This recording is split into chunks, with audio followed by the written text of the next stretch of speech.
The woman closed the door and got ready for bed, but she suddenly heard her husband's voice from the bed. She lifted the blanket to check.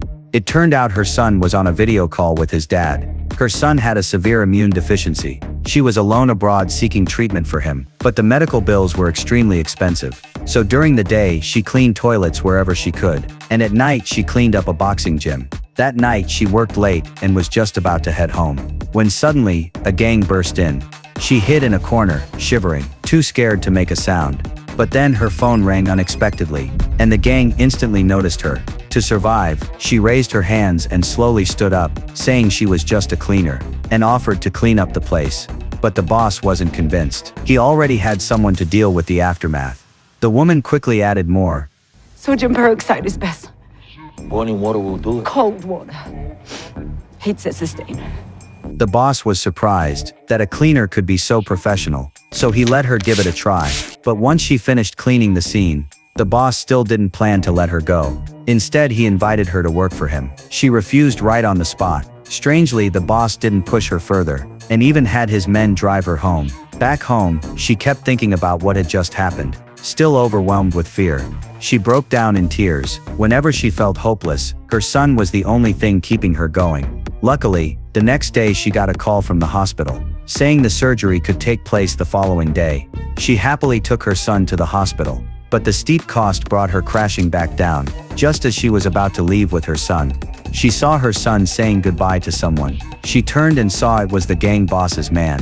To save her son, she asked to meet the boss. So they went to the airport. Once she met the boss, she immediately agreed to work for him. The boss was straightforward too. He handed her the payment from last time. Seeing all that money, she gladly accepted it. From that moment on, the rise of a cleaner had officially begun. Soon she got her first assignment. The boss gave her an address over the phone, telling her to go there immediately. She rushed to the location. A wild party was taking place there. The boss told her to clean up everything before dawn. Once the party ended, and told her not to speak to anyone there. The party ended quickly. Everyone left the place. The woman finally began her work, but just as she started cleaning, she found that one girl hadn't left. At that moment, she completely forgot the rule, not to speak. She tried persuading the girl to leave, but the girl began talking nonsense, then collapsed right there. With no other choice, the woman ignored her and went back to cleaning. She first gathered all the trash in one place, then swept all the shards off the floor, and carefully cleaned every corner. After working through the night, she finally finished before dawn. The boss was very satisfied.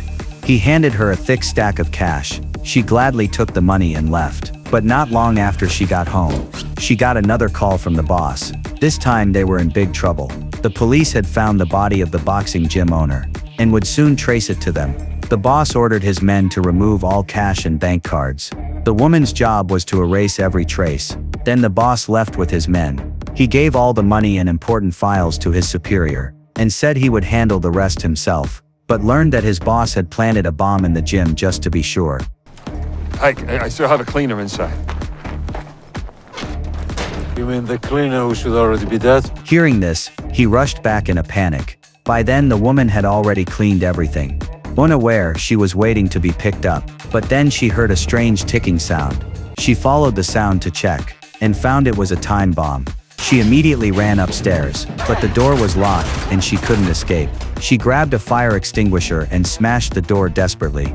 Just as she broke a hole in the glass, the boss finally arrived. He quickly unlocked the door with the code. Then they both ran out with all their strength. Fortunately, they made it out just in time. But the boss's leg got pierced by broken glass. His men arrived and tried to take him for treatment. But the woman said there was no time, and he needed immediate bleeding control.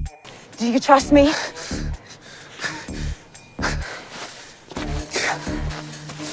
I need a knife and a lighter, and get me some alcohol. Hold it tight. Tight. She heated a small knife with a lighter, then disinfected the wound with alcohol, and quickly treated the injury. By the time the police arrived, they had already left the scene. In the car, the woman expressed her frustration to the boss. She said she risked her life to work for him, but almost got blown to pieces. The boss explained he had no idea there was a bomb, and promised to protect her from now on. That's how the misunderstanding between them was resolved. The woman's skills raised her status in the boss's eyes. He knew this woman was not ordinary, and his suspicion would be confirmed in the future.